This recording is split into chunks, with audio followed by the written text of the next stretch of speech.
Okay, we're good. Okay. Hello, everybody, and welcome back to Bored to Death. It's been a little while since we've been back here, but there's been a lot going on. Some normal life shit, and then some weird medical stuff that we'll probably joke about later. Good. Probably most namely my balls. I really want to discuss this. Which should be everyone's business, as far as so. I'm concerned. But again, guys, thanks for coming back.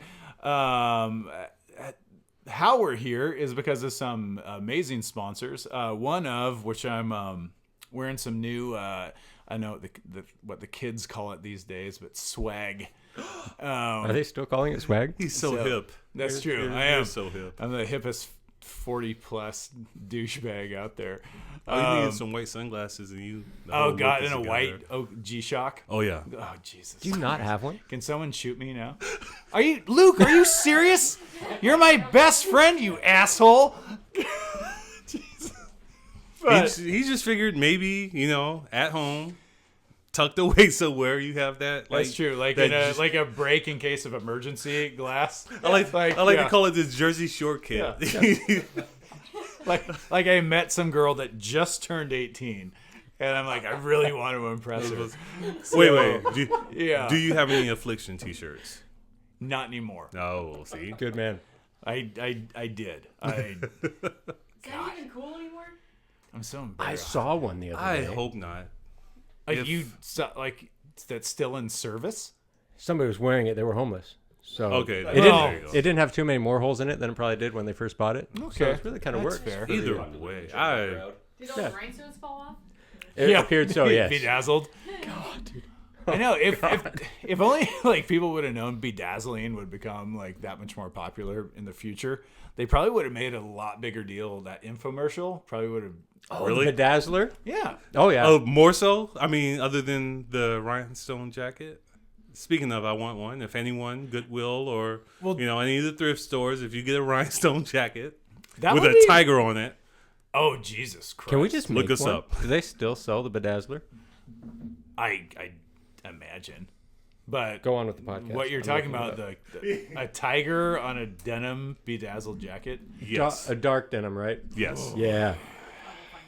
$20. And I'm not the type of person to wear This that, is- but this I is- will wear the shit out of that. This is the sound of the erection I just had. I know, I've heard that. There it is again. Oh, the worst part is you're never going to wear it on the show. Or you will, but no So one will see it. exactly. Here's a, of course, this is a great segue into our sponsors because this is the kind of stuff they like advertised. Our friends at 4Ocean, if you're watching on our YouTube channel, you can see the new 4Ocean hat I'm sporting or the anal beads on my wrist. I'm kidding. These are really cool bracelets that they make up for. Each one of them is 1 pound of ocean garbage, which is really impressive. And I believe a couple pounds of ocean garbage is used to make the hats. No kidding. Oh, wow. You know what I was thinking about this? Yeah. Can I interrupt? No, Is that go ahead. cool? Okay, please. so the plastic coming out of the ocean. So I wonder how many of those are tampon applicators. Well, he said anal beads, so there you go. Need a woman's touch to bring up the big question. How many do you think? I don't know. But judging by smell, say at least 2 to 3. I mean, But so we're trying to become ambassadors for 4Ocean. So this isn't helping our cause. no, it is. But either way, so 4Ocean has an amazing mission cleaning up our coastlines for the oceans and rivers locally and internationally. You can go to 4ocean.com and organize your own 4Ocean event where you can get all your friends together and a lot of other people. They will provide you marketing support and things of that nature. So great cause. And We should do that. I think that would be a fantastic thing to do. Gonna go to the ocean and clean something? Well, we should probably go to Hawaii. Yeah, we could write that off as a business expense. This is I a think. great idea. Yeah. Oh, here we go. And then one of our favorite ones, also everyone in here, including our special guest today, Gordon McCleary. My favorite bear. Speaking to the mic, Gordy. It's too far away. Hello. He's a real go-getter, folks. But as we all here love animals, one of our other sponsors is adoptapet.org. So if you're ever looking to expand the family via adding a dog, cat, or any other animal legally that they can, Like tigers? can They have add, tigers? yeah, I think like pangolins, tigers, things like that, or I want a pangolin. I think they have like sort of like armadillos, like leprosy, and I think they're a vector of the coronavirus also. But Oh, here we go. you do We, you. we do need to talk about the coronavirus. 'cause Yeah. I saw the, Oh, we will. We okay. will. Because I saw the wildest thing in Costco the other day. Adoptapet.org.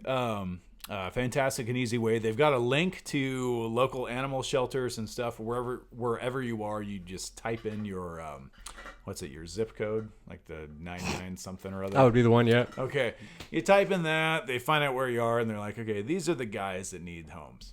That's awesome. And it's a great deal. And then also including what we talked about last week, the Guy Talk company. Yes. Doing great things. They had one of their first live events here just this last weekend in Austin, Texas. Numbers in that are growing. And it's what Guy Talk is. It's a group of men who I'm one of the founding members of that has come together to discuss a lot of the things that are going on that's can kind of help and hinder men's development and some stuff that men do that can go down some bad paths, for lack of a better word. And a lot of that happens because we don't deal with a lot of our pretty exclusive male issues that can happen. And so getting that conversation started is I think the number one aim of Guy Talk, and something I'm really happy to be a part of. So the Guy Talk company as well. I had a guy's cock in my mouth. That's why I couldn't talk very well. It's for those live news bloopers. See what I did there? I There was a dick in my mouth. King's just shaking his head. Like, nope, not. It sounded funnier in my head. No, Anyways. you recovered well. You're not baiting me. Stay away. Nope. But anyway, so I believe that's. Am I leaving anybody out? As far as I know. The Hot Test Foundation. Yes. So Hot Test Foundation, at Hot Test Foundation on Instagram. They've got several missions going on. Obviously, the fires and the travesty that has been going on down in Australia over the last several months because of the massive, scaled wildfires down there. They've got their hands full. You can still donate money to them. And I think it's only if you're in Australia, this is where you can order merchandise. Oh, okay. Because I tried to get on there myself, and there seemed to be some sort of mix-up between Australian and U.S. dollars that wasn't going on or something. So you can still help the Hot Test Foundation by, if nothing else, just liking their page and commenting on some stuff. I know the more people that are follow or whatever on like Twitter or Instagram, stuff like that, and when it gets to a high enough amount, that can lead to a monetary gain for them, that they can do cool stuff towards their mission. That is true. Mm-hmm. Nice. Anybody else? We got I think Australia, that's everyone. pets, oceans. So I think we're good. I think we hit all of our friends. Yeah. We Now let's talk booze. Let's. Booze. Our Not for you, our though. listener favorite. I think most people just watch it to this point and then turn it off. I highly doubt that's true. But I There's a part of me that wants to, just because I hate watching myself. But You lie.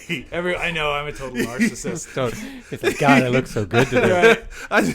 I just picture you pulling in the American Psycho, just sitting there staring at yourself. Just, hey everybody, come see how good I look.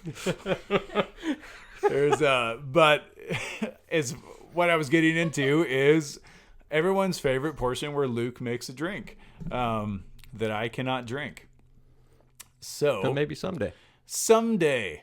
So Luke, what are we making today? This is called the Jackass.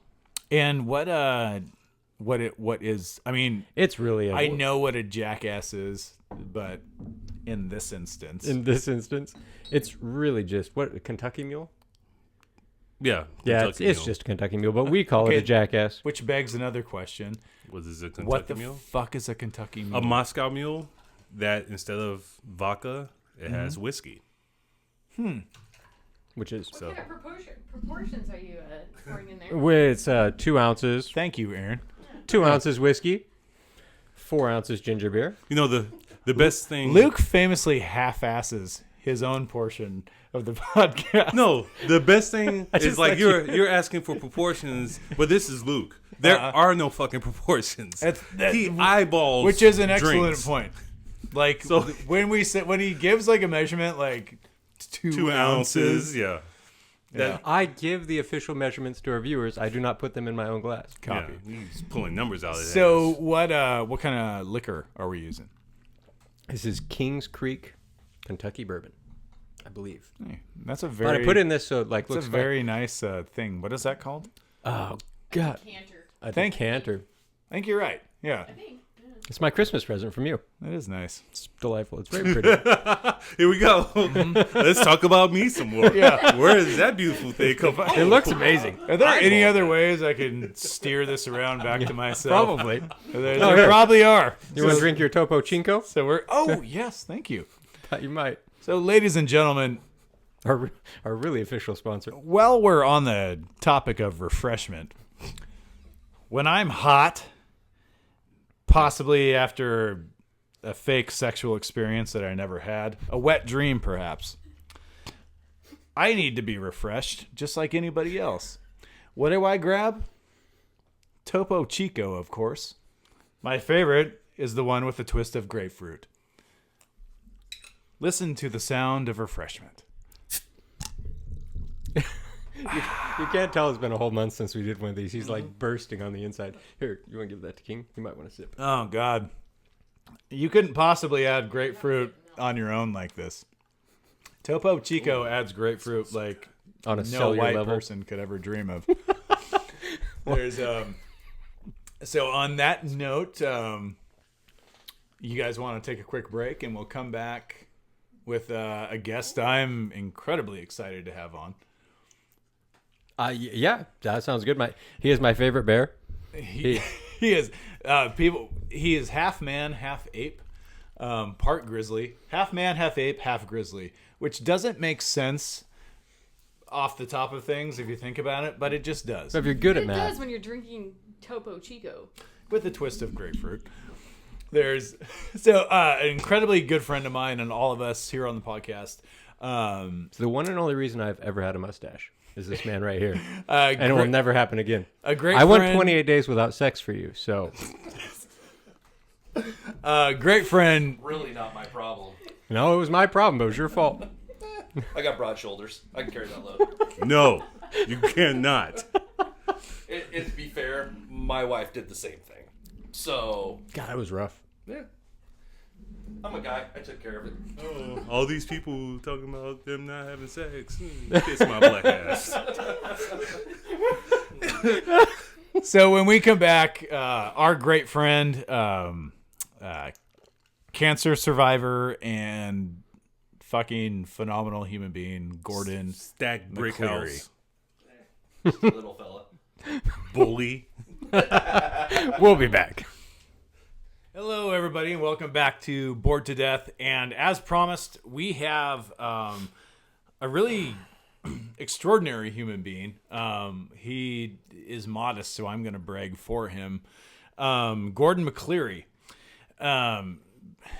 besides as a aforementioned being an incredible human being, Gordon is a cancer survivor, and not just any type of cancer. A specific type of cancer, APL, acute promyelocytic Yes. leukemia. I'm just surprised I got it right. This is the smartest. Such a scientific word. It's the smartest thing you and I have ever said together, I think. Together, we have one brain. Low functioning. Can you say it again for me? Promyelocytic. Is a type of cancer that accounts for only 5 to 15% of every type of leukemia. To give you guys an example, every year, roughly 31,000 cases of leukemia are diagnosed. Out of those 31,000, less than 1,000 of those are APL. So that's about 3%. So we can say that's to say that's rare would probably be an understatement. To put that in perspective, the cancer center here in the Tri-Cities, services this whole area, right? Mm-hmm. And there's like 3 of us that get the test to make sure we're good. Uh-huh. Like 3 of us out of everybody that goes to the cancer center. 3 of us. So just based off of what Gordy says in these statistics, you can see it's not something that you deal with every day, and as we'll get into as we talk more, its mechanism of action and how it works within your body is pretty unique and lethal. And so to come out on the other side of that is pretty extraordinary and would take an extraordinary human being, and that's what I have sitting here next to me. I wouldn't go that far. So, Gordy, thank you for joining us. You're welcome. You're welcome. You're welcome. You too, King. You're welcome. You love me. One Only thing with the hard parts. That's true. He's talking about his dick. See? You're so excited you can't even talk. So, Gordy, not easy, but one of my favorite things I like to start with, kind of ran it on Dan Seit's sites earlier. I'll spare you using my Diane Rehm impersonation, but I think this is a new tradition we'll start. Gordy, in every hero's journey, there is a beginning and an end. Where did yours begin? Well, one time my mom and dad got together and had a special hug. Go a little more Which into detail. technically happened in 79, but I was born in 80. Math. So strong. Okay. There's a part I'm trying to do the mental math inside. Does that work? Yes. Does that? Okay. All right. The birthday's in February. Okay. There's a part of me that wants to just believe you're a lie, but it's like you don't even exist. Okay. What are you watching? Sounds fantastic. So tell me about how I just want to paint kind of, because whether you believe so or not, I think you're an outstanding fucking person. I think what you've accomplished is really incredible. We all do, otherwise we wouldn't have you sitting in that chair. So part of what kind of paints that picture, writes that story for anyone listening to that, listening to this, or even myself, a lot of that comes from like where you came from. I've got a good upbringing. My dad was always there. My mom was always there. They worked hard and made sure I had everything, and had a pretty strong family life growing up. It's pretty simple. Like what? My dad was a cement finisher, and my mom had lots of jobs, but her main one was dealing with her hyperactive, trouble-causing son. And they're the only It was you, right? Me? Yeah. Might be. Okay. But They did a great job. They're the only reason I don't have a criminal record, because I was more scared of my dad than I was the cops. And it was normal, man. It was football and baseball and wrestling and basketball until I got into high school, and then I just came down to wrestling and football because I was a meathead, and I was better at the contact sports. And So much has changed. it's weird. I know. I went through this huge evolution. I'm such a thinker now. Right. Oh my, like a Pokemon character. your evolution. What happened? You got bigger and stronger. That is true. I went from meathead to super meathead. Maybe. You might be onto something. Yeah. I still love you. In doing that, you went on and because you played some college sports too. I tried to. I'm too short and too slow. So, but I tried. I played. I went through the. You're the white spring. also. I would like to point out the fact that he is very white. I mean, you probably can't see it through the shades of red because it's 400 degrees in your house. But there's some white under there. I tried. It has nothing to do with your big man's disease, which is just sweating so much. Oh, Jesus. Yeah, so I went to Eastern, I walked on, and it just wasn't for me. I was too short, too slow. And, it's tough. I mean, I probably had no business playing on a college football team, but they let me stay, for a little while. Eye candy. After was it at that He was time? the He was cheerleader. upwards of 300 pounds at that time. Yeah, pretty close. Yeah, so around originally when we were playing, we were having you and your wife on here, Michelle, who plays a integral part in kind of the story we're going to tell and talk about. And she's not here, but so hi, Michelle. We miss you. Hi, Michelle. We do. We miss you. Tell me a little bit about you and her and how you guys met, because as I stated, she's gonna, when shit hits the fan, she plays a huge role in that. She does. I wouldn't have made it through this without her, and we both drive each other crazy, but we love each other. And that's it. She's the complete opposite of me, and that's why we work so well together. Opposite, when you say opposite, in what way? She's damn near a hippie, loves all the animals. Yeah. And I want to go hunting and eat them. Yeah. But we come together and we, work as a team. We're a good partnership. So it would be, you guys' relationship might be a good example of how people in general could probably get along.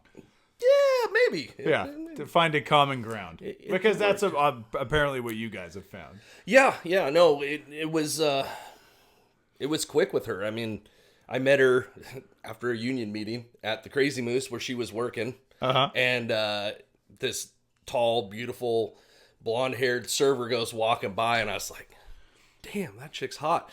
And just so happens that Tony Shitter was sitting at the table with me, and he goes, oh, that's Michelle. And then his girlfriend starts texting Michelle, and then, we ended up going to dinner that night. All of us went down to the bar after she got off. Yeah. We had some dinner.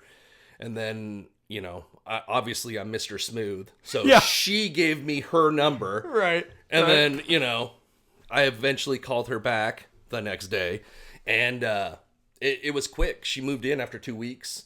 And we just celebrated our 12th wedding anniversary. No and shit, after 2 weeks? She moved in after 2 weeks. It was just... I knew, and apparently she knew, because neither of us had ever lived with a boyfriend or girlfriend, and it works. I drive her crazy. I'm super annoying, and she tells me, but it works. I wouldn't be here without her. I mean, the process that I went through, I really think was more scarring for her, having to wait and sit and wait and not know, if I had to wait and figure out whether I was going to get to talk to her again when she was sick, shit, that'd drive me crazy. That would suck. Yeah. So, and we'll get to that as the story rolls on. But yeah, I wouldn't be here without her. And also my dad. My dad he had just retired, and he spent a lot of time up there too. He was the reason that I progressed so fast in my recovery, you know, because he's also hyperactive and he's super bored at a hospital, you know. But yeah, it's I wouldn't be here without her. So I know a little bit of her just from following her kind of journey on social media, which one of the things at Michelle's story on Instagram. That's true. Shout out. And that was one of the things we kind of, cause I sort of sat down with you, what was it, last week? Yeah, ran graveyards. over I ran over a few questions with you on one of the night shifts, and that was she's gone on a pretty fantastic fitness journey herself that she's posts about and stuff like that, and that was kind of on the back end of this whole cancer deal, like was that and you I know you've always worked out and stuff like that too, but it seems like that, like from an outsider looking in, it seems like this kind of invigorated like maybe a new drive that what might not have been there before. With both of you. Yeah, for her, before I got sick, I mean, when I met her, I was fighting, doing MMA. Yeah. And because of the way I was, she kind of got into it. You know, you kind of, when you get together with someone, you guys kind of mold together. And she started doing 5Ks and working her ass off and running, and she did really good. And when I got sick, being in the hospital that long, you know, worried, stress, it presented some issues for her, but she's done a good job reining those issues in and working her ass off and going on the journey that she's currently on, which, you know, is she's very outspoken about mental health issues and, you know, talking to people about it. She's a future professional advisor for Paul Mitchell. So she's basically getting all those young girls ready to go out into the world and be professionals, you know, work, learn how to be dependable. And she shares her story with them, and she's really damn inspiring, and she helps a lot of people. So, that's, you sound like a fucking sweetheart right now. Hey, can you delete this file? I don't want any evidence of this. I'm putting this as a ringtone. Well, man. I mean, this is the it's sweetest I've ever heard you. It's talk. really nice because if anyone knows you, they know that past the dipshit exterior that you have, that there's like one of the biggest hearts you've ever seen, and just you know, in you know, shit in recent experience, you know, just being in the emergency room the other night, and we'll touch on this, you know, how you guys kind of got through your cancer journey. Just when I was in there and you were standing by my bedside, you're an extremely calming energy.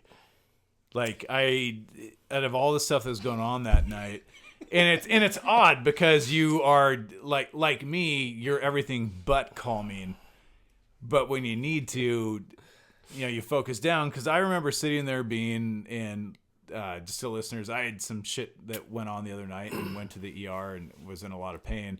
And one of the things I remember is you standing by the bed and just making intense eye contact with me and telling me, just breathe through it. It's not that bad. I was trying to get you to kiss me. Yeah. You're delirious with pain. I thought I could get it in. With a little more, you know, morphine or whatever, it might have worked. But you do. You have a very, you know, intense, like, calming energy, and I can imagine that helped both of you, you know, going through this. And so, kind of speaking of that, if we, I guess we want to rewind or fast forward or whatever and get to the day that all of this happened, which, do you remember off the top here what? So I remember the day it happened. Yeah. but it really starts like a week before that. Okay. Because we touched on this in when we were kind of talking. Yeah, and so I actually talked to Michelle about it today to get some stuff straight, just as far as the lead up to it. I mean, obviously, my recollection about it's not going to be as good as hers because she was not in the chemo haze the whole time. Like that stuff does tricks with your head. Like, and you had you were induced and you were put in a medically induced coma. Correct. So they could tackle some of the initial issues before they had to tackle the cancer. Correct. Yes. So what had happened was, we had done the Black Widow Mud Run, which is a 5K. You know, it's out here in the desert, so there wasn't much mud. It was just wet sand. Yeah. And I actually know, thinking about it, More just obnoxiously hot, probably. yeah, you're running through the sand. It's hot, and every once in a while you get your feet wet, so that it just fills your shoes with wet sand, which is pretty cool. So Caught the sarcasm there. there is one portion where they had this truck out there, and you're supposed to crawl under this truck and then go over this wall. And of course, I go crawl under the truck. And it's the desert, so there are all sorts of goat heads. I don't know. You guys all know what goat heads are, right? Little spiny. Yeah, so I had hit one of those with my knee, and it poked me and broke off in there. And I didn't know that. But we finished the race. It was like a couple days later. We went to Vegas. My dad's a cement finisher. They had the World of Concrete there. The union does a big show there, and it was my dad was retiring, so they were kind of honoring him.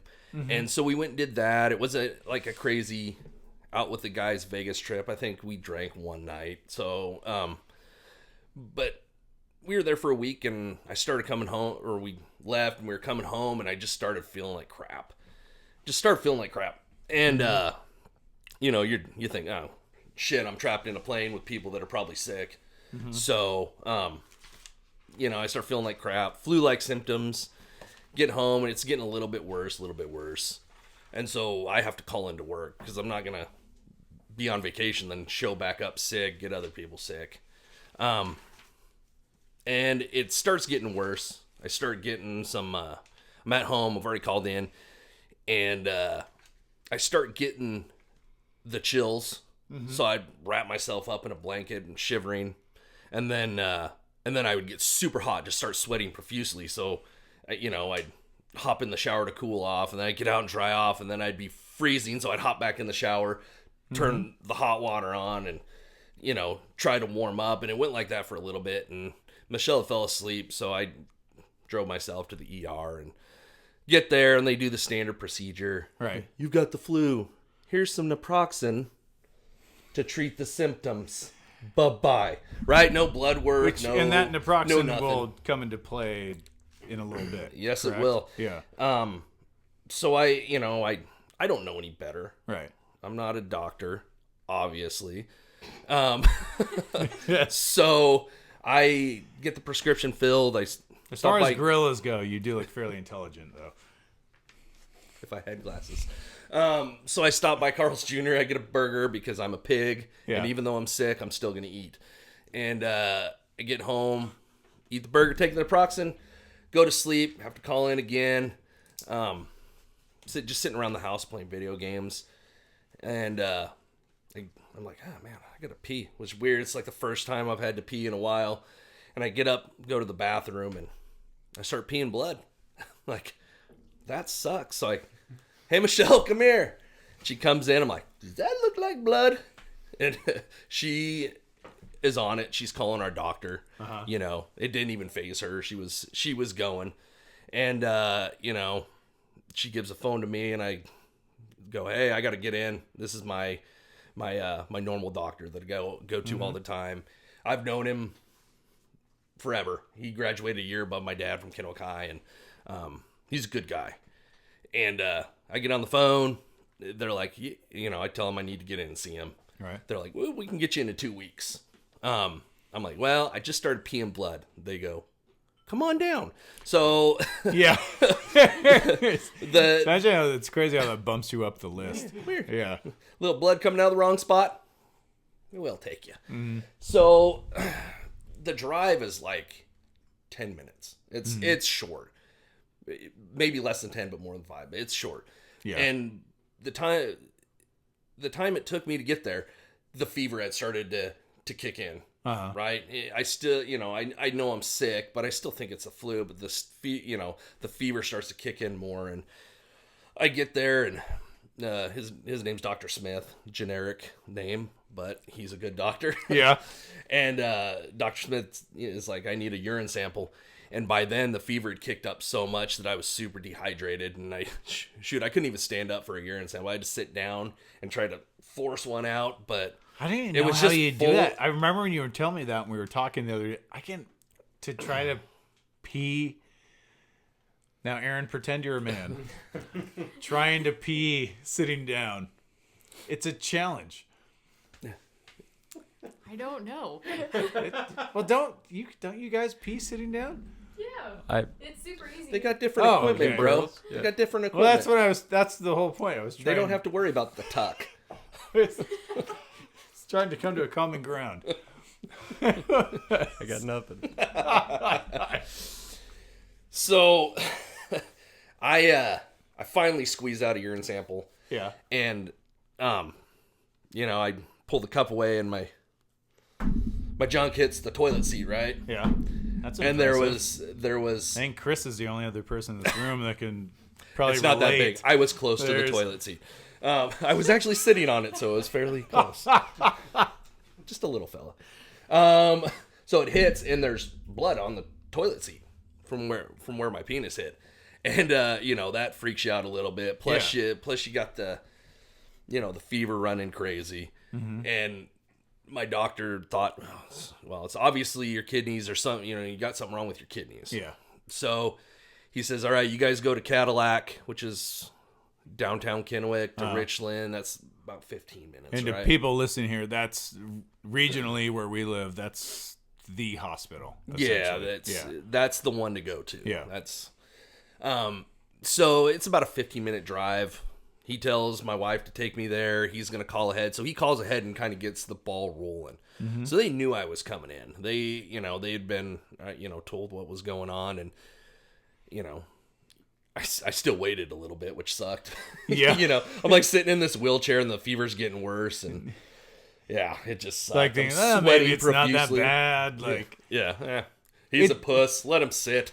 But it's funny, you go into that, and I don't know if it's just like a male thing, or maybe just like a masculine energy thing that that obviously can be present in males and females, of that kind of I don't know, that doubt kind of creeping in, like, is this as bad as I think it is? Am I just being for lack of a better word, a pussy? And then but then when you in hindsight, when you look at it, you're like, that was incredibly stupid of me to wait that long. Yeah, because everything in the world screamed like something is fucked up with you. But it's one of those things I always juggle around. Like, is it just a masculine energy thing? Is it this thing that's specific to just men? Who wants to go to the doctor? They tell you bad shit every time you're in there. They do. And a lot of times they just kind of reaffirm what you already think. But it's obviously they have gone, not taking anything away from anyone in the medical field. They've obviously gone through a massive amount of training, schooling, work on cadavers, things of that nature and stuff like that. But we still kind of want to sort of self-diagnose, sort of self-regulate, like, maybe this isn't too bad, just wait it out.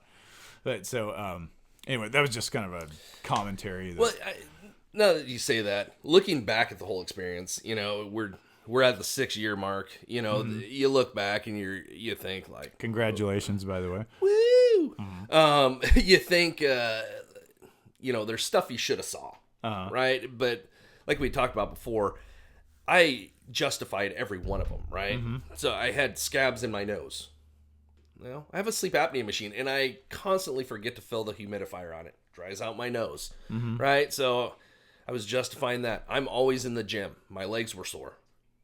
A normal person that doesn't, like 2 or 3 leg days a week, if their legs are sore, they're going to think something's wrong. Yeah. All these signs. The day I went in, I was playing video games. Yeah, that's the one. And my fingers bruised. Like, these 3 fingers on both hands were bruised, like visible bruises. And I'm not a guy that shows bruises. I'm just not.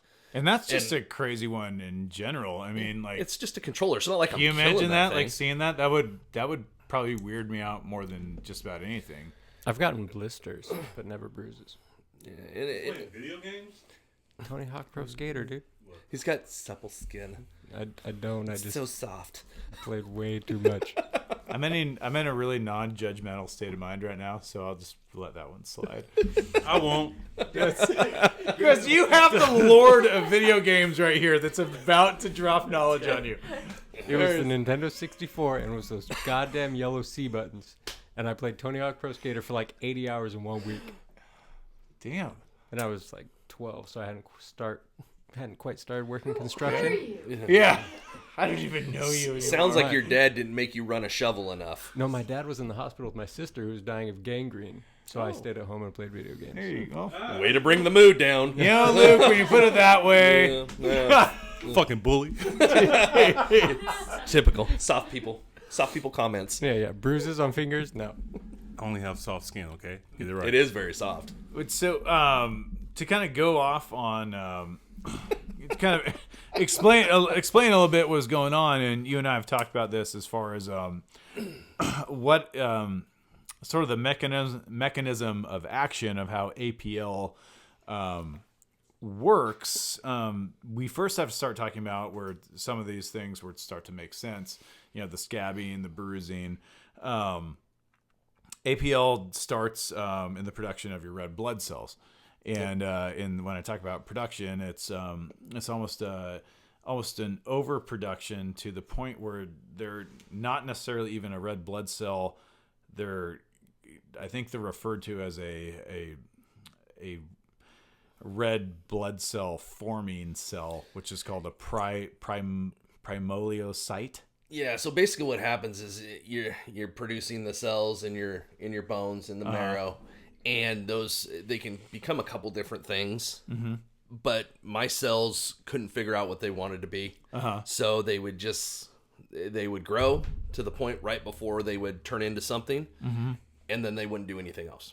So, your body still wants red blood cells. It still wants white blood cells. So because it needs to carry, like a lot of people don't know the function of a red blood cell. It's what carries oxygen from the alveoli in your lungs and perfuses it throughout your body, and then carries the waste of the expiration of CO2 out of your body.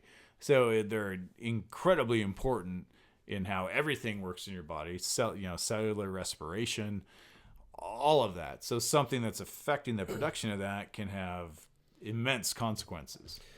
Yeah, and so those cells, they also become white blood cells, which is your immune system, and so they build up because they're not turning into what they need to turn into.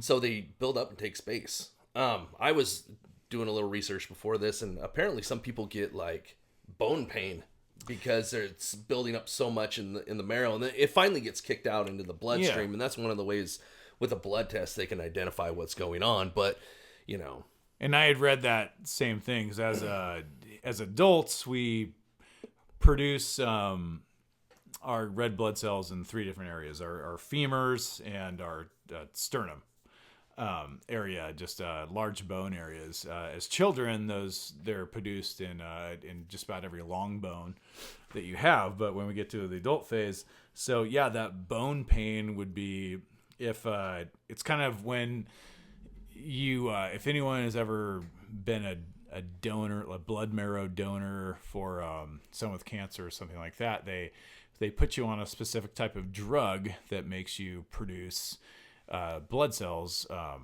at a much faster rate, and that causes an extreme amount of pain in the donor, and that's so they can get an excess amount of marrow to donate to somebody. So in this case, APL, that's sort of happening with the red blood cells, but it's happening uninduced by a drug. It's happening on its own. So yeah, I could definitely see how that would cause a lot of bone pain, because bone marrow fills up a cavity in your bone. And so if that cavity has pressure put on it by an excess amount of stuff getting on it, you can see how that would be incredibly painful in some instances. I didn't have that, and I don't think I had it long enough to get that. Which is good, yeah. because as we'll talk about, APL will kill you pretty fast. Yeah, and it's not the actual APL itself. It's the secondary stuff, right? So for me, calling back to that mud run, getting that goat head stuck in my knee is what caused the infection.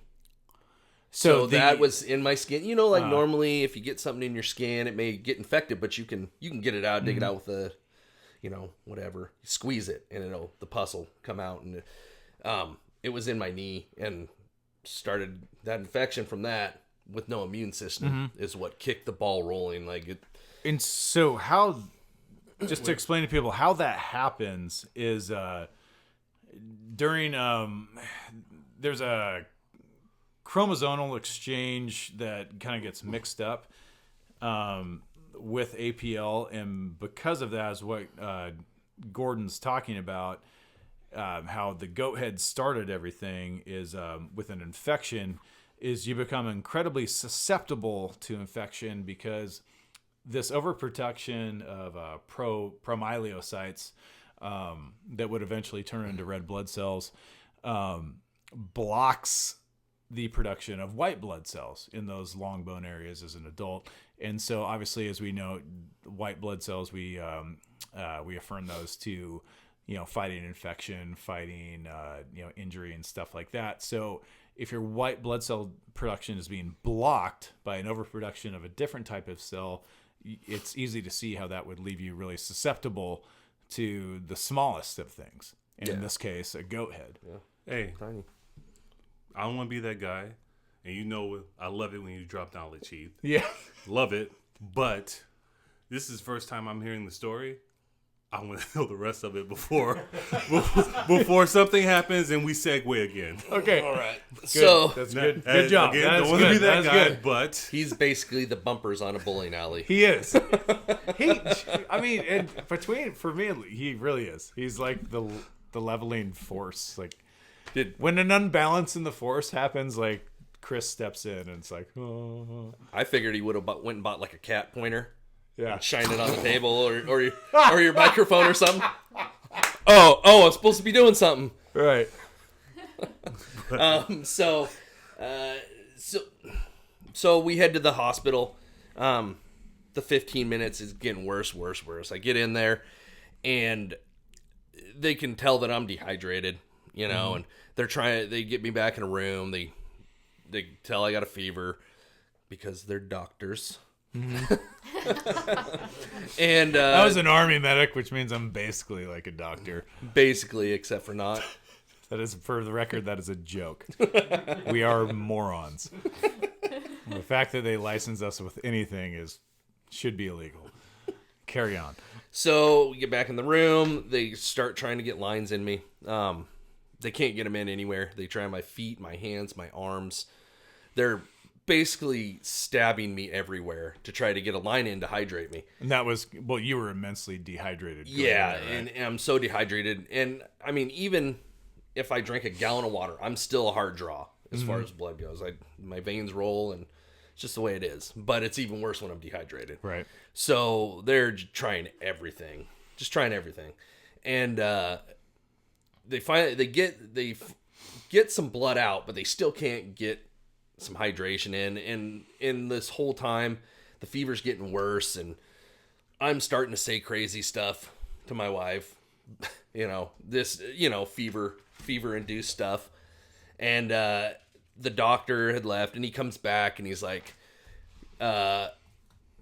you have cancer. We don't know what type it is. We've already called UW Medical. They've accepted you. We're going to fly you out. And I remember looking at my wife, and she has big crocodile tears in her eyes. Yeah. I was just like, it's just another cold. It's just like a cold. We'll get through this. But she, you know, I feel sorry for her. It's the feeling of helplessness that she had to feel. That's why I say it was harder for her than it was for me. Why do you think that is? I mean, if you don't mind going there. Why it was harder for her? No, why do you think it was easy for you, I guess? For me? Yes.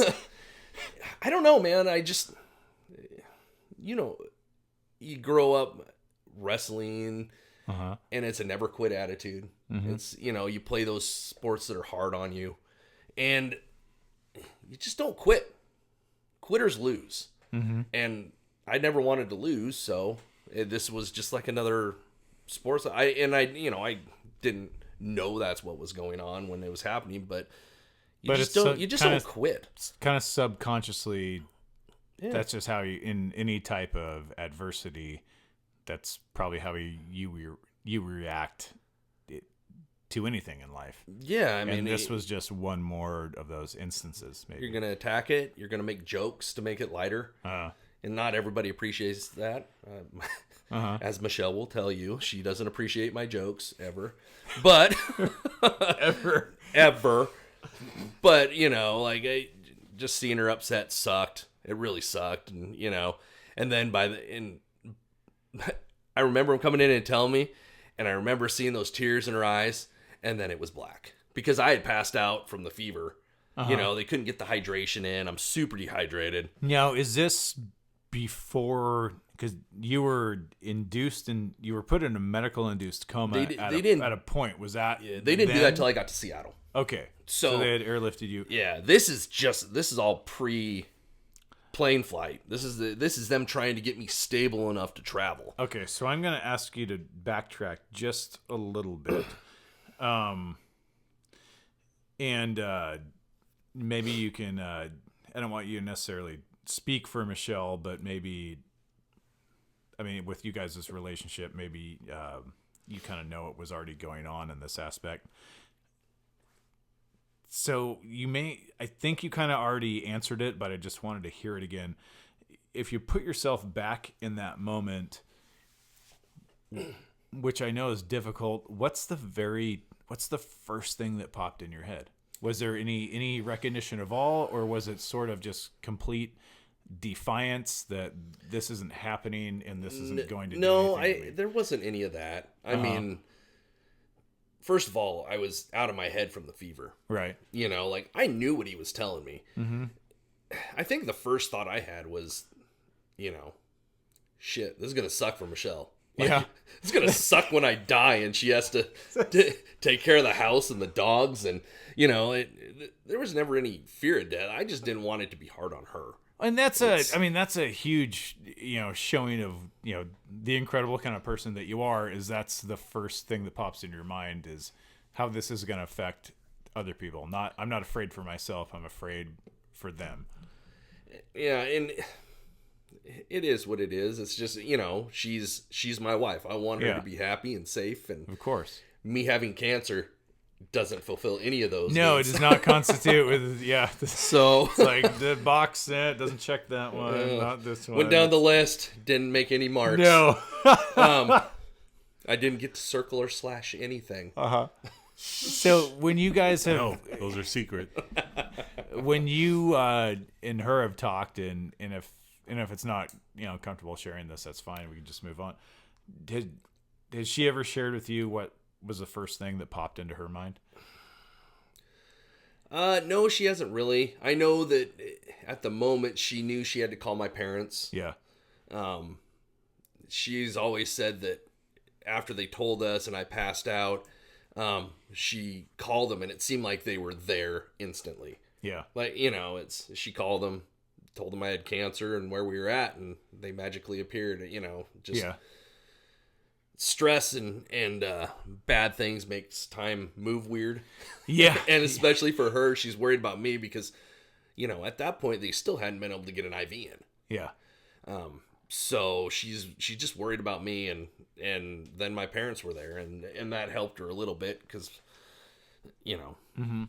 And you had mentioned to me in one of our prior conversations that helped a lot with you too, because your dad has a really similar energy that you does. He's a really calming force with you, just in how he acts. Yeah. So the next thing I remember is waking up and there's this. It's just blue, like scrub blue, right? Mm-hmm. If you guys have all been in for surgeries, you know they stick that blue cover over the part that they're going to work on. Yeah. Well, I didn't know that. I was out of my head, so I started to fight a little bit. Luckily, Dad was in the room because I didn't know what was going on. I just woke up and it was all blue, something covering my face. Well, they had to surgically put a line into my neck because they couldn't get one anywhere else because they had to start hydrating me. And luckily, Dad was in there. He's like, "Hey, stupid, stop fighting." Yeah, I think that's one of the last resorts too, before they go like an IO, which is drilling into the bone or something. Yeah, so they were able to get that in. Unfortunately, one of the nurses poked me and then poked herself, so they had to switch nurses because she had poked herself. Yeah, because I was moving. Oh shit! And so she had to go out and do all the tests, and when a nurse or medical professional pokes themselves. And that's a good poke too, because when you're as dehydrated as you are, they're gonna use a big gauge needle too. So it's like they want that wide nothing open. Small. Yeah. So they'd switch nurses, I think, to finish it, and they finally got it in. And I didn't. To me, it was kind of weird because I didn't know that Michelle had called my dad, but he was there. And from there, time starts to get weird again because I'm passing out and I'm waking up, passing out, waking up, and then I know they're gonna get me to UW, because that's the cancer place to go. So you were cognizant enough during that to kind of know this is where we're going. I was able to hold it together enough. I was still saying stupid shit, because of, the fever. And, so normal. Yeah, it's normal, but even better from a fever. See what I did there? Because he says stupid shit all the time. It was cute. Who doesn't? Especially at like 3 o'clock in the morning. Yeah, no kidding. Do you So to get through this little portion, Dad was there. I was starting to have a hard time breathing, and my lungs were filling with water, with fluid, right? And the doctors kept telling me that we want you to breathe on your own as long as you can. Breathe on your own. And was that a pneumonia from your depressed immune system at the time? I do not know. It was all connected to the infection. Okay. And so finally, I was like, "You got to tube me. Yeah. You got to tube me. I can't. Everybody likes that feeling when they go." And they get the back of their lungs, and your lungs are full. I couldn't get that. It was And to request to be intubated, I was like it's got to be shitty because put the tube because in. Getting tubed sucks. Put the tube in, and then I passed out again. Yeah. So go ahead with your question that I interrupted. Oh no, I was gonna say that's a perfect place to take a break because when we come back, the story gets I think even more interesting. With some of the ways you were, the treatment happened and some of the things that happened with you, like the medically induced coma, things that go along with that. I want to hear about some of the crazy weird ass dreams you had when you were dead for all intents and purposes. There are some of those. But so stay tuned, guys, and we'll be back. You'll hear from our sponsors. Thank you. Hey guys, welcome back to Bored to Death. We just took a break, and where we left off, Gordon was just getting into some of the meat of the incredible story and journey that him and his wife took together in dealing with his cancer, beating his cancer, and one of the things I think we're just about to get into when they did a medical induced coma. It was a little bit before that, so they had just tubed me. Okay, right. I told them to tube me. Yeah. Which is such in my head too. That is just such an odd request because you have to be in incredible discomfort to request an incredibly uncomfortable procedure. I didn't care. I couldn't breathe, and Yeah. that's not being able to breathe is scary. It is. You know, It's like a feeling of claustrophobia almost. Yeah. Like it's very similar, I think. Yeah. So I request for them to tube me, and then I promptly passed out because apparently the fever was kicking my ass. And this is right about when they were about to airlift you, correct? Yeah, they were trying to get me stable enough. They had to get me hydrated, get me stable enough to get me flown over. And for me, it was like I had closed my eyes, and then I woke up when they were loading me on the plane. And I can remember seeing this one guy who was the flight paramedic. I don't know the proper terminology for him, but he's the paramedic on the plane for the flight. Yeah, and generally, paramedic or flight nurse is what.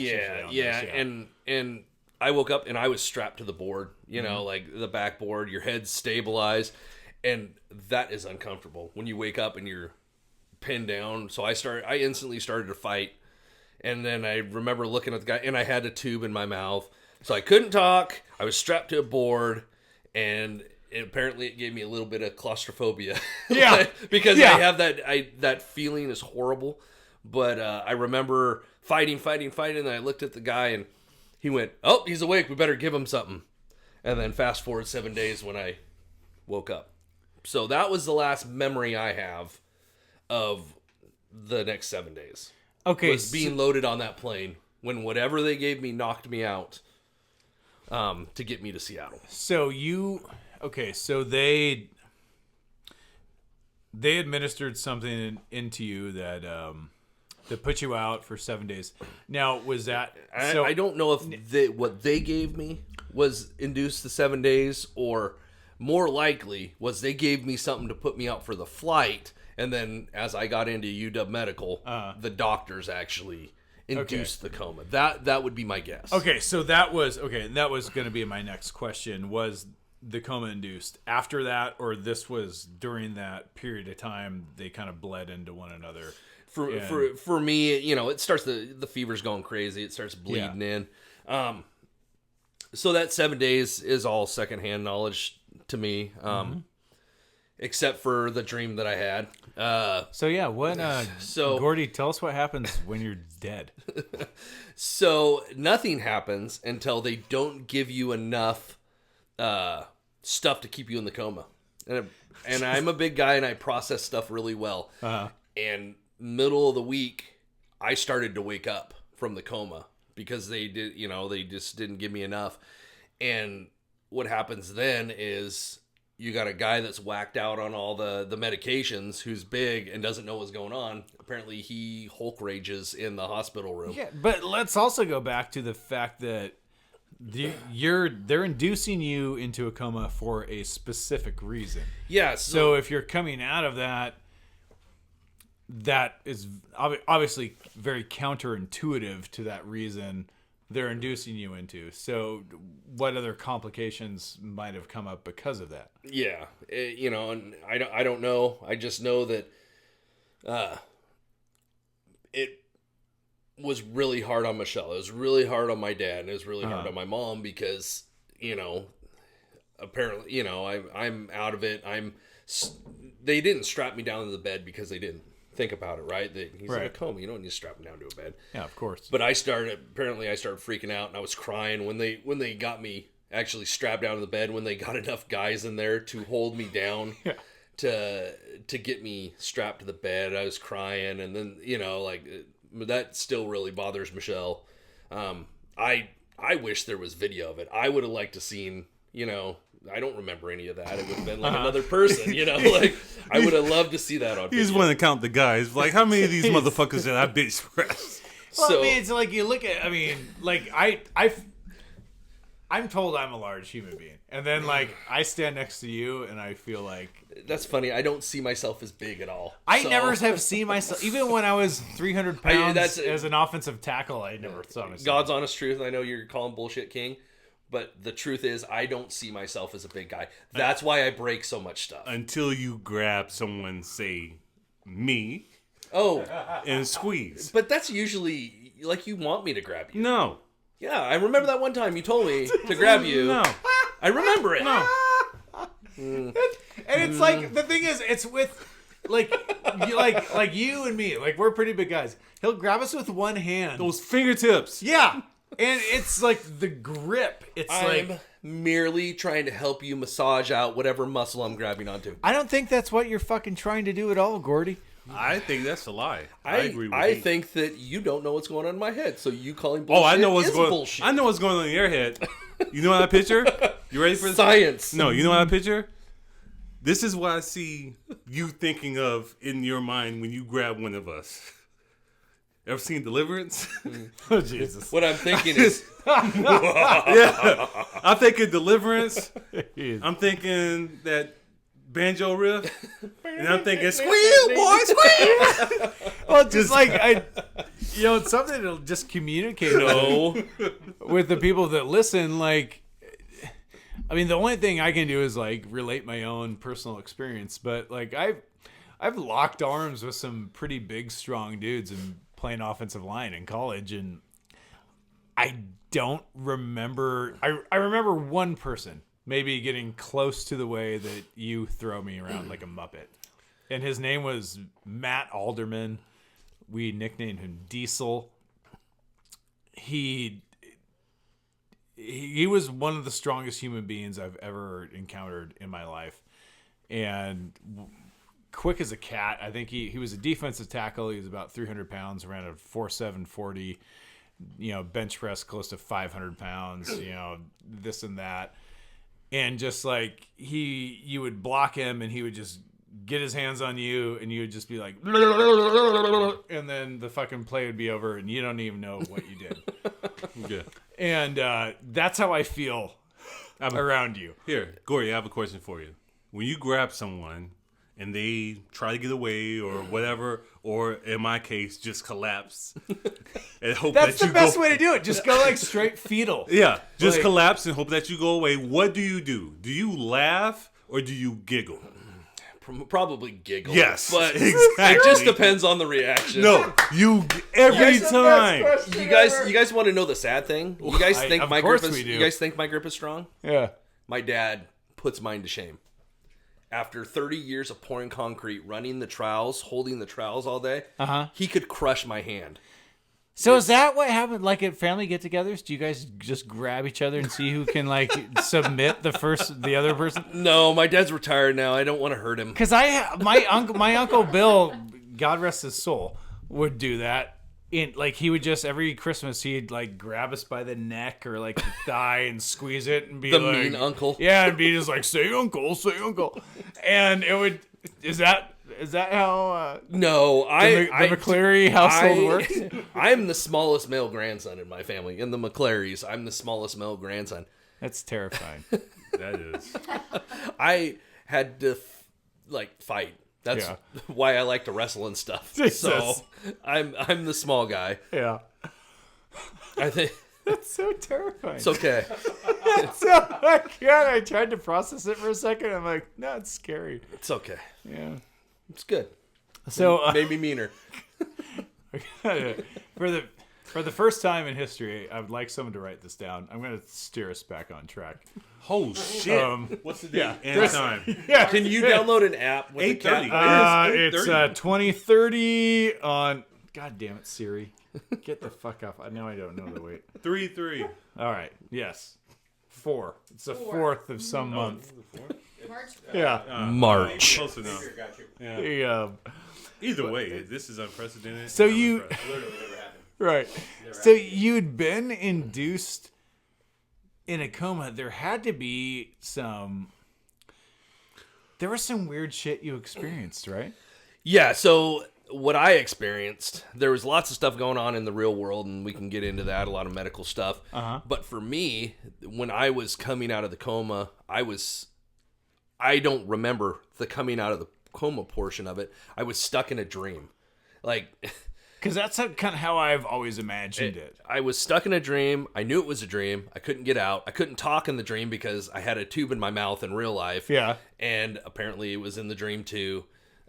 It was this like fluorescent pink, like hospital room. Like everything was totally Miami Vice. Of in all there. It was colors, like, yeah, that I don't just know seems like the why. worst. I don't know why. There was Yeah. like frilly pink curtains, and it was pink everywhere, and I was stuck there. I couldn't. And the I fact couldn't that do Crockett and Tubbs never walked in probably was the biggest anything. That kind of frustration. bothered me. I wanted him to come in so I can get an autograph, but sometimes dreams are just meant to. I still dream about Don Johnson in his prime.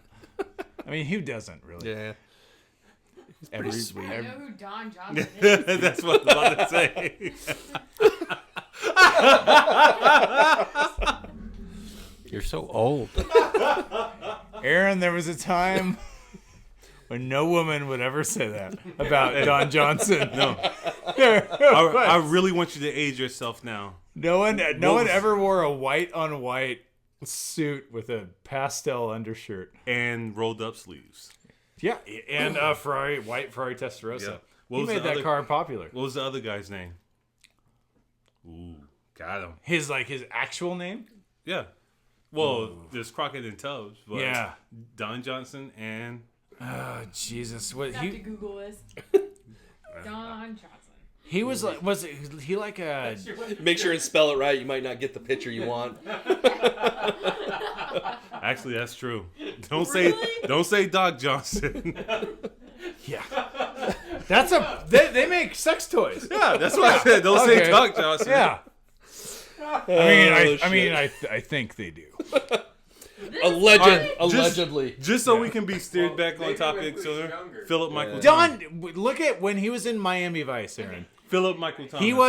He was like the sex symbol, and every episode of Miami Vice, it was always like Crockett, who was Don Johnson, would have some love interest that he would go That died. all into, and she would be so deep involved into whatever case they were going into, and she would die right before he would get there to like do everything.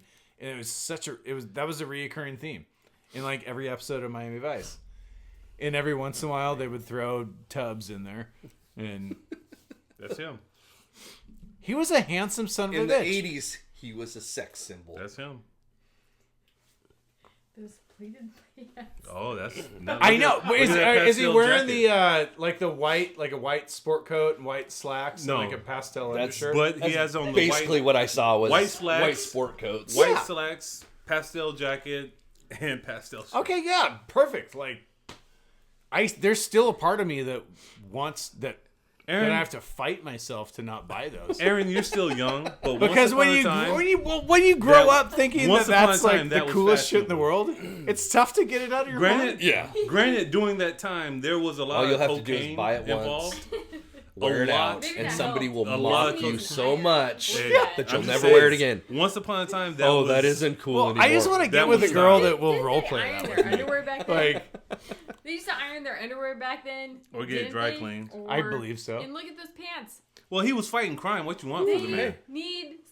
yeah, Even now. Aaron, do you want when from you're the man? chasing down criminals, you need the pleats for the extra room, Yeah, exactly. for flexibility. Yeah. It's You got to be able to do like, the I splits feel like at a I'm moment's stating. I notice. feel like I'm stating the obvious here. Okay. There's- Super All right, tactical. okay. Let's. I know. If there was ever a signature bored to death moment, this was it. This was it. We had two completely different conversations going on in 3 mics, and it was.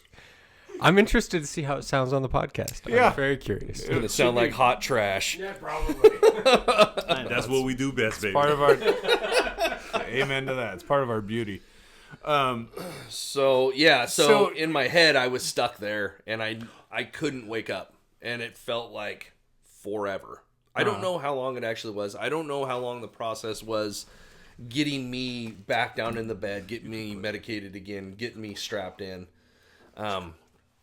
There was a lot of stuff happening during that week. I had got a blood clot. My veins in my legs had turned black.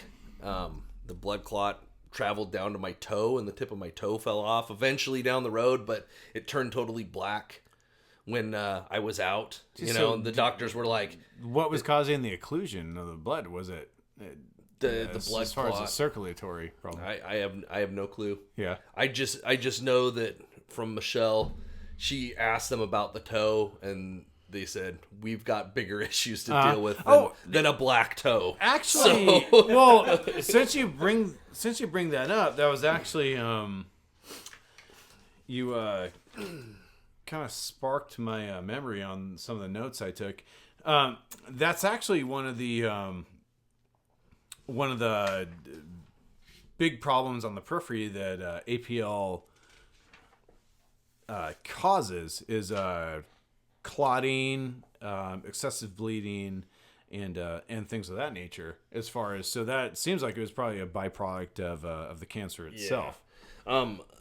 Luckily enough, while I was going through this, there was a doctor, and I can't remember her name. She was awesome though. She does half the year in Seattle and half the year in New York, and she's a blood specialist. Mm-hmm. And she's really the reason why I'm alive. But she was able to come in and get rid of the infections that were in my body within that week. And it was just a lucky turn of events. Can you tell me and us a little bit more about that? Like how she was able, what she did? Well, she was a nature blood specialist. So she's a vampire living up in the mountains in Forks, and she sparkles in the super sun. Sparkly. Yes. I can't remember her name. When I love that series. You can see it on the bookshelf. you would. Mm-hmm. Of all of them. Yeah, all four, right? So You love it right with your Don Johnson. Don Johnson needs that iron and a board or something. And a board. Yeah. Wow. Board. Yeah. she's Iron really board mad about and those an pleats. iron. She's Yeah. very They're upset awful. with those pleats. Men, if you're out there listening, if you dare wear pleats, Not just pleats. You bring better- in pleats. No, fuck that. We're in 2020. You wear pleats. You better just get out of a time machine. from the words of Aaron Mills, by God, you best have an ironing board And an iron. and an iron. Yeah, or a Yes. very hot, Please. hot rock. Wait, ooh. Okay, I like that. Too, okay. Yeah. I like that. That'll work. Steamer or something. That was one of our famous sayings in the military. When someone's uniform looked like shit, there would be like, what rock did you fucking iron that with? Anyway, that's what I say to John quite a bit. Or what rock did you shave with? No, that's the other one. Yeah. Mm-hmm. Yeah. It's one of I only use those on John. It's weird. Fellow military guy, he gets it. Yeah. Anyway, so okay, where did we leave off? Sorry. So she was there. She was a blood specialist. They were dealing with a lot. My kidneys had shut down. They totally stopped working. My body. So when I got sick, I was 277 pounds. Okay. Just water retention from my kidneys stopping working. Like they didn't know why. Obviously, it's something from the cancer. But my kidneys had stopped working, and I had ballooned up over 300 pounds. Just all the water retention. Michelle said my skin was like a hot dog that's cooking that's about ready to burst. Yeah. Like it would just, she could push on it and it would just stay there for a second. And, Which is fascinating and terrifying at the same time, because it's like odd that like how the mechanisms in the body work because that's a byproduct of your body doing something, right? Yeah. And so it's just amazing like how the human body like it has redundancy after redundancy after redundancy to try to fight off an infection, something crazy in this case, cancer, and what was kind of it assaulting your body. But yeah, so when you're the only thing that saved me in that coma was the fact that I went into it with a lot of muscle on it, and I had no prior issues. I guess a lot of people, they come in, they get that cancer, but they've also got diabetes, or they've got heart issues, or a number of other issues that a lot of Americans go through, and then they throw the cancer on top of it, and they just can't survive. okay, I'm glad you brought that up, because that was excuse me, that was going to be another question I asked you, because we when we were talking on our own last week during our our night shifts and whatnot, I had we kind of got into, because now like I know you work out really relentlessly and very consistently, and are super into CrossFit and you power lift. Was that kind of the case before too? So because you mentioned that you were carrying a lot of muscle mass, and I didn't really know you until after the fact. So I kind of mostly know, and I think everybody else in this room, maybe Chris, because you'd worked there a lot longer than Luke and I. Oh no, I avoided him. Okay. See, that's just people not taking the time to find out I'm a He was sweetheart. busy watching Miami Vice. Yeah. Hey, great TV show, great movie. Don't judge me, okay? And Okay.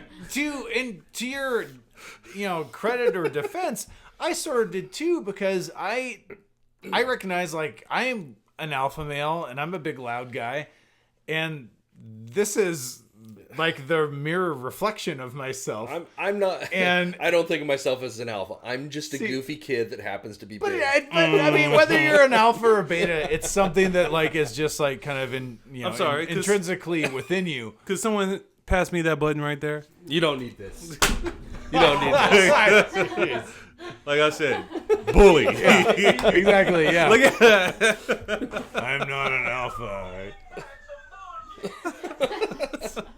Just a big kid. Big softy kid. Yeah, bully.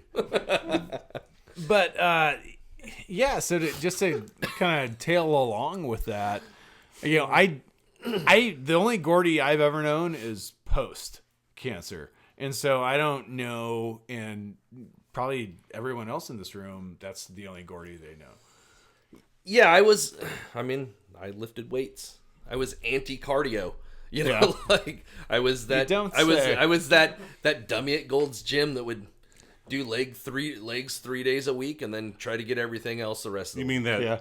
The only guy at Gold's Gym doing that? Because Fair. everyone else That might be the case. Everyone else was binging. I really do like leg days. Taking selfies. Gordy was part of the top 0.5% that used squat racks to squat. Yeah, that's super irritating. Like 2 squat racks in there, and you go in and somebody's doing like military press in it or some shit. Which is so crazy. The size of that, the sheer size of that gym to just have 2 squat racks. Yeah, it's super annoying. But they have plenty of there should mirrors. be laws. Yeah, they have plenty of mirrors. Mirrors. Plenty of mirrors to take selfies.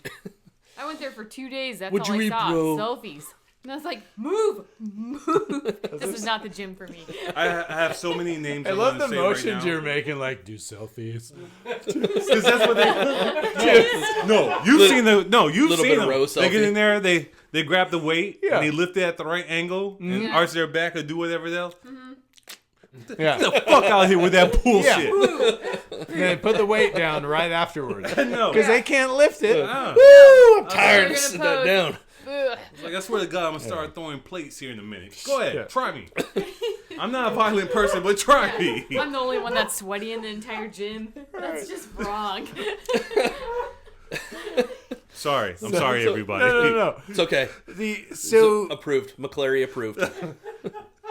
So she took a unique approach and got you squared away to where correct me if I'm wrong, she actually separated the treatment into attacking your infection first, so Yes. they could then attack your cancer next. Yes, and you can't, if you're trying to cure the cancer while infection's raging in your body, that's a losing battle. Yeah. Right. You gotta fix one to fix the other. So she was able to get the infection out, and luckily it was 7 days. And that's great thing to just point out. Regardless, I don't know. Has anyone in this room read The Art of War by Sun Tzu? What's this read? They're or Audible. You can listen to it on audiobook. Yes, go ahead. I have. Okay, but they're so kind of just in the medical world, how it's stated in there, you don't fight battles on multiple fronts because you lose. Or you fight, or if you have to, you fight them on as few of fronts as you have to. And it's and he states that in that book, Napoleon's a great example as well. That was, ultimately, besides fighting Russia in the winter, was his downfall. Why does everyone do that? I don't Ego. It's called history. The whole, if you don't learn from it, you're doomed to repeat I it. know the Russians have been tested enough times to they where kept denying history. Yeah. It's like if you think you're gonna beat Russia in the winter, it's like it's like the same theory that you think you're gonna exterminate Jews. We just survive. It's did I find a way to turn it back around on us? It's all about you. Goddamn right I did, dude. I wouldn't go to Russia in the winter if I wasn't fighting them. I definitely wouldn't go there trying to pick a fight.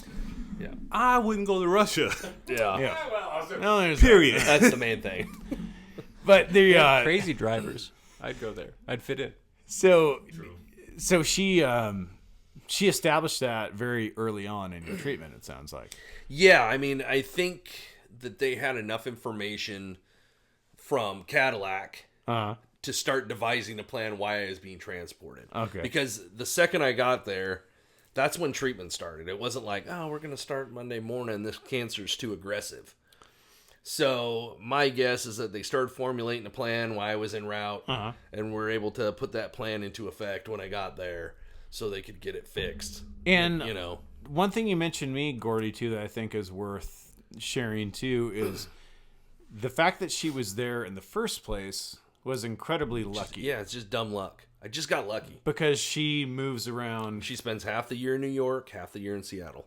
Because she's a specialist. I mean, everybody wants to use her, wants her to teach, wants her to, fix people, And luckily they sent me to a hospital, again, being lucky in that aspect. They sent me to a hospital that people travel to from all over the world to get treatment at because it's so good. And it was a UW Medical. Yeah, it's one of the, I know their medical school is one of like the top 1% of medical schools in the United States. It's incredible. They were awesome. It was one of those things that so much happened when I was out. I don't have all the answers. I know that my body, I was 277. I ballooned up over 300. And then they started talking about possibly me being on dialysis for the rest of my life because my kidneys weren't working. And then apparently my kidneys hurt them, threw up the bird, and started working again. Because I went from that over 300 weight down to 226, and this is all fluctuating within 7 days. That's just that's insane. Yeah, so it was when I woke up, I lost the ability to walk. All I wanted to do was go to the bathroom that was 10 feet away and take a dump and take a shower because I felt gross because all they do is give you the whore's bath all week, wipe you down. So you were cathed during this whole time. That's correct.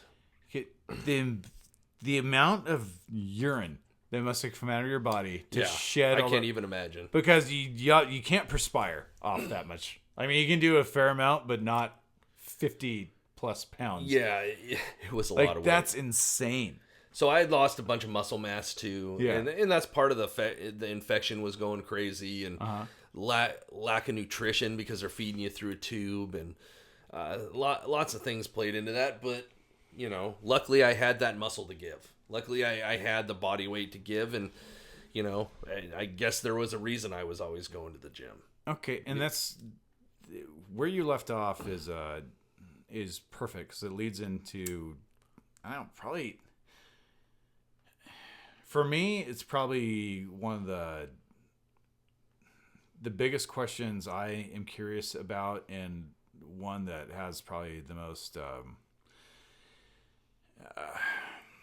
personal attachment to me because I saw, as I've talked with you, I saw my brother and his wife go through this also, and haven't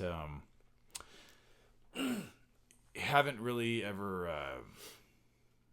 delved in to this aspect. You mentioned muscle, and that that's conducive with strength. How do you think, or how did you guys together draw the strength, knowing what you had in front of you, to move forward from this, to take that next step, because I think that's incredibly important. It's incredibly important to me to know that for any adversity I might face, anyone else sitting in this room, but anyone listening too, because when, like, each day we know sort of what we're facing, but you get a diagnosis like yours, a rare form of cancer that has a high instance of death. You know, you can get to kind of paint a picture. It's like, as a person dealing with that, like you can walk out in the water and, you know, you have your feet planted in the sand on the delta and you can see in the horizon and you can get there, but you don't know what's beyond that. And that's kind of the same shit that, you know, not to get too cheesy, but, you know, ancient explorers faced, you know, and we thought we went to the horizon and that was the end of the world, you know. So when you're dealing with that, where do you draw the strength, and what was that even a consideration? Did you even care that you could only see so far and not any further? Like, to be honest with you, I don't think I really cared. I had a ton of support. I had good support from my family. I'm generally a happy guy. I would rather joke than let something drag me down. And, you know, it makes it easy to push through when you're laughing about stuff.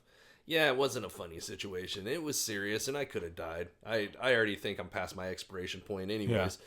But why do it angry? Why let this bad situation pull you down? You know, is that kind of how you've dealt with uncertainty your whole life, or was this kind of like for lack of a better word, come to Jesus moment? No, I don't think it was a real come to Jesus moment. I'm just a goofy kid. I'm a spastic, hyperactive kid in a 40-year-old's body. Like, it's just the way I've always been. So it was easy for me to be positive and in a place where everybody is not. I mean, let's face the facts. The whole cancer floor is full of people that are dying, and people that are uncomfortable, and they're getting poison pushed into your body. But it's not going to make it any better for me to be pissy or pouty or negative.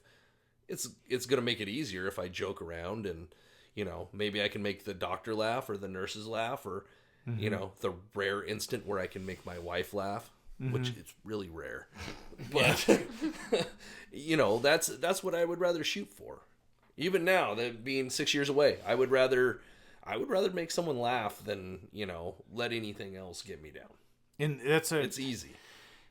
And it's that's incredible to know, because I remember when I broke my back and neck in the Army and I was in the hospital, paralyzed from the neck down. I would do that same thing, but then when everyone else left the room, I would have that moment like, oh fuck. Yeah. Now you got to be in your head. Like, this is real. Yeah. Yep. Did that happen to you? No. I wanted to see my dogs. Yeah. I want to see my dogs. I wanted to go home, but there was no point where it really like spun in my head, or I was going, oh shit, I could die from this. Yeah. It's just the way my mind works. It's so much easier to be happy than let the sad shit drag you down. And I get it. There's some things that may make you temporarily sad, but if you know in your head you want to be happy and positive and you know, joke and just be happy. You can do it. No matter what the situation is. Fuck, I had cancer, and I was happy the whole time. Like, it sucked getting chemo in the middle of the night, and, you know, like, pumping chemo and Atra, and, you know, they do it during the night, so you end up sleeping during the day, and they administered arsenic to you. Yeah, they gave me rat poison. Yeah. So, you know all the bad stuff. Yeah. What good is it going to do to dwell on it? Yeah. Who cares? And that's an excellent point, and that's one of the things I think is lost on so many people is, what is the use of dwelling on it? But it seems like it's a lot of people like see the flip side, like dwelling on it's easier than just like driving on. Not dwelling on it is definitely an easier said than done thing for a lot of people. I don't know what it is about me. Maybe it's lack of smarts. I don't know, but I can be happy. I can just be happy, even in a shitty situation. I can think, all right, this is stupid. All right, let's turn this around and be happy. Okay, and there's a question. My wife hates that. Is that like, just for anyone listening, are there any? And this is probably a stupid question because I think I know the answer. I think you just kind of do it inherently. But like, do you have any strategies? Do you have any practices that you do, or is this just something that just like when crisis hits, that's just almost when you're at your best? I think the biggest thing is recognizing it for what it is. Right? The moment. Yeah, it sucked when my grandma passed away, and it sucks every time a dog gets old and you got to put it down. But it's just recognizing it for the moment and get done with your grieving or whatever, and decide to be happy. That works for me. I know it doesn't work for everybody else. It doesn't work for everybody, but for me, I think I'm just stupid enough that I can convince myself to be happy, and I'm happy. So. Well, I mean, Tony Robbins says the same thing. He said, you can change your state like in an instant, if you choose to. But a lot of us make that choice to be sad, to be depressed. It's a choice, because whatever state you're in, you can physiologically change it with some motion, with some movement, and with a mindset. And some people, it's just kind of, inherently in their DNA. Some people need, an array of strategies to do so. But I don't know, just hearing all this for the second time with you, just talking, it's just crazy. Like, the whole deal is crazy. Do you ever sit back and like think, I've told like, this, man, what a fucking ride? I've told this story so many times it doesn't even affect me anymore, because everybody wants to know. Like, when I went, everybody has at work was like, oh, Gordy's sick, he might die. That was the word that went through the security force. And then 10 months later, I'm back at work.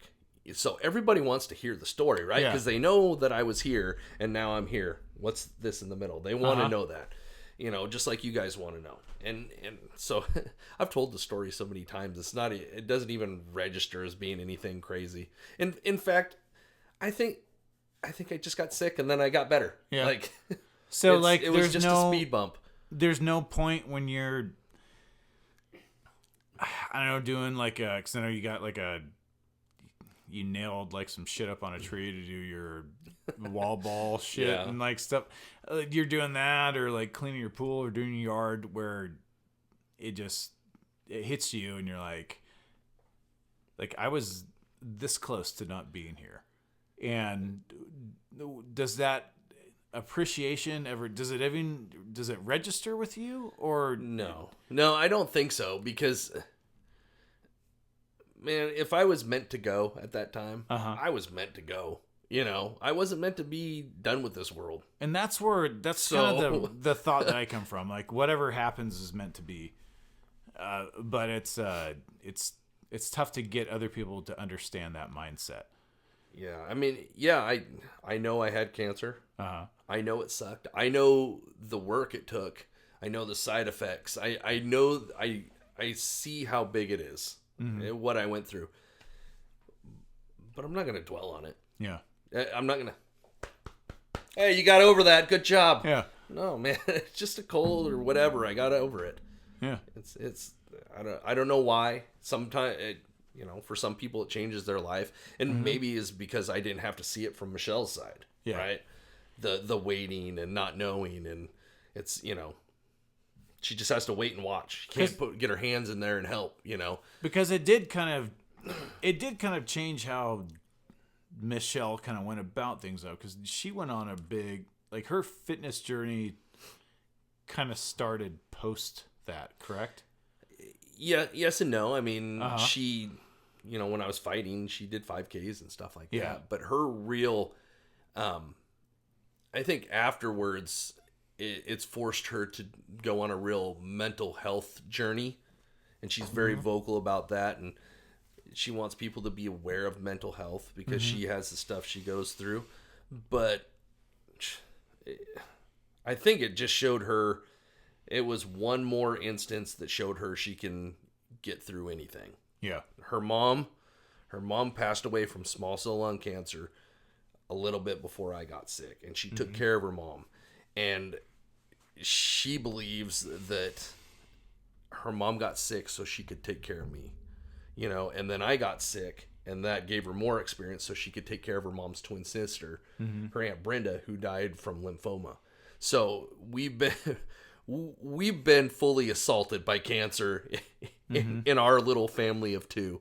We've had it everywhere. So I think that it's helped her become a stronger person. It's helped her become more confident, and the physical aspect, she knows that if she doesn't work out, her mind's going to be a mess. That's where the fitness transformation is second.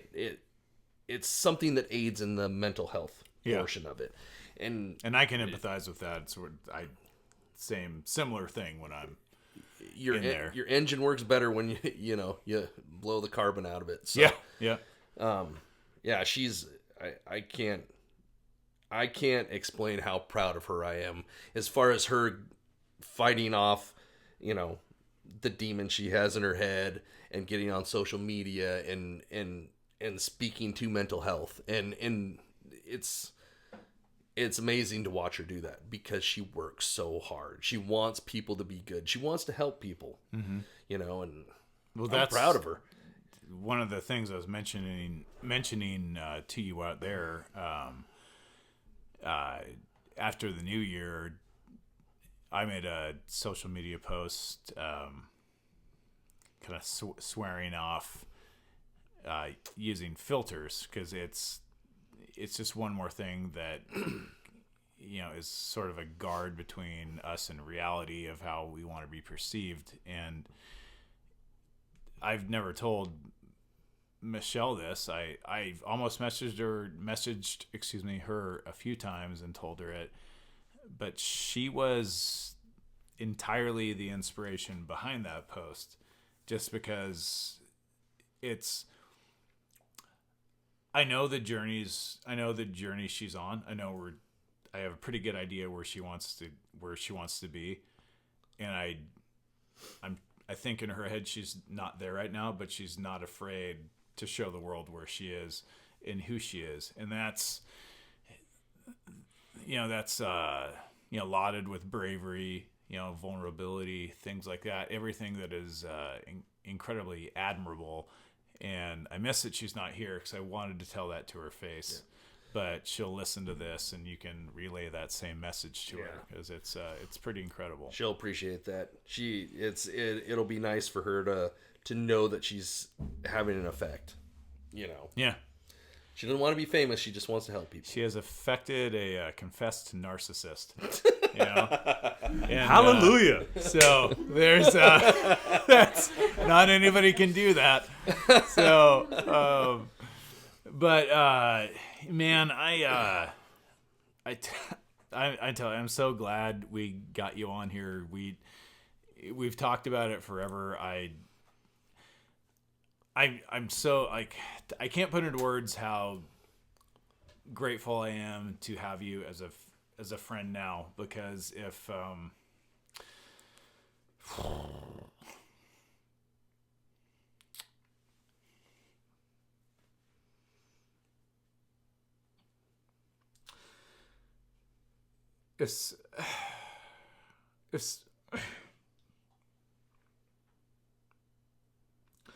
if something happened to you and you weren't here now, I think there would be a big void in life. And so I just appreciate it. Would it be roughly a 280-pound void? I was thinking more around 300, but... Really? Just 3? But I didn't mean to lose it there, but... Man, You're a big caring teddy bear. And as much shit as anyone talks, especially me, we are grateful for you. But you're still a bully, and you just need to live with that fact and deal with it and just come to terms with it. Doesn't matter how many times you say it, it's not true. Well, It's what all the soft people say. Well, you are the only guy I know who apologizes in advance, like at the beginning of the workday. I am so sorry for what I'm about to do to you today. I don't even know what it's going to be, but it will be bad, and I am sorry. That is the truth. Asshole. But it's all in... It all comes from a good-hearted place. I'm just a big dumb animal sometimes, and I don't need to hurt people. So is my dog, but still. I get it. I get it. Sorry doesn't make things feel any better. No, you don't get it because you are calculating. He's just big and dumb. I don't know what you're talking about. Mm-hmm. You're making me sound like I'm Dr. Evil or something. Again, what do you do when you grab someone? No. What do you do when you grab someone and they crumble? Do you laugh or do you giggle? It's funny to watch things crumble. Exactly. You giggle. I still apologize. In closing, can we just have you grab ovens real good, right? Like right by the collarbone? So you just be like, Eagle squeal. Oh, man. Sorry about that. I never try to show emotion. It's a weakness. It's all right, buddy. I feel I feel the same way. Did you learn that from Cobra Kai? Yes. My father would beat the shit out of me every day. No, I'm kidding. That never happened. Yeah. Jesus. We good to wrap it up? Yeah. All right, guys. Thanks for checking us out. Again, our awesome guest, great friend to us all, Gordon McCleary. Search for your answers out there. A lot of times people go out there, out in the world, searching to find themselves, and more often than not, all you need to do is stop in front of a mirror and see your reflection, and that's where you are, and just start dealing with stuff right there. So thank you for watching, and we'll see you guys soon.